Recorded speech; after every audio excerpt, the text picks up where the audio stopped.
Time for some tax tips for people who have still not filed their taxes yet. We are turning to Jim Uren of Phase 3 Advisory Services. Thanks for coming on our show, Jim. And what do late taxpayers need to know? And when is it a good idea to file your taxes at a later date? If you need to take an extension, unfortunately, you have to have filed for an extension by the April 15th deadline. After that, there's no extension granted. So you would have to get going on your taxes right away. But the advantage of filing an extension, if you did, there's a few reasons that it could pay off. First, you may not have been able to meet the deadline, in which case you could avoid filing late and avoid a late penalty.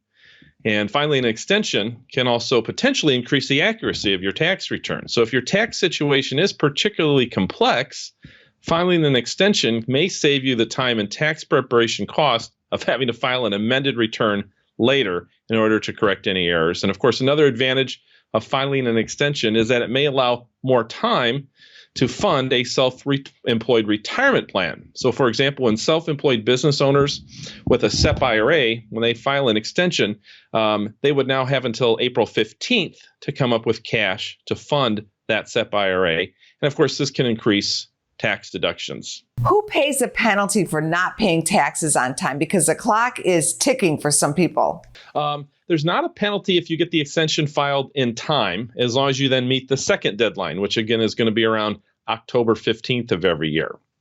But if you miss that deadline to file the extension or your taxes, then yes, the clock is ticking. You likely will be subject to some penalties. But the sooner you get that tax return in, the less severe those penalties are going to be. What are the downsides of delaying filing your taxes? Well, one of the biggest downsides is that, unfortunately, what people don't realize is if you file an extension, your tax bill is still due by the original filing deadline, typically April 15th most years. So in other words, an extension does give you extra time to file your taxes, but not a lot of extra time to pay your taxes. You still need to estimate what you'll owe, and you need to make sure that you get that amount to the IRS.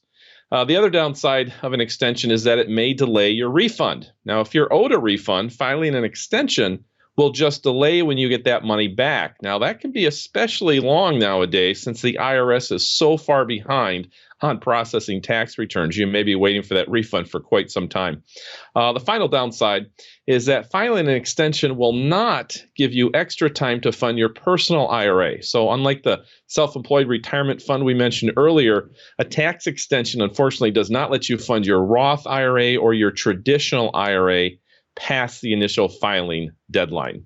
Isn't the rule of thumb, though, to try and make the April tax deadline if you possibly can, because you can always make an amendment later? Absolutely. The sooner you get it done, the sooner you get your refund, and the sooner you find out if you happen to owe any money, that you can be prepared to be ready to pay that tax bill. Thank you, Jim, for your tax extension tips.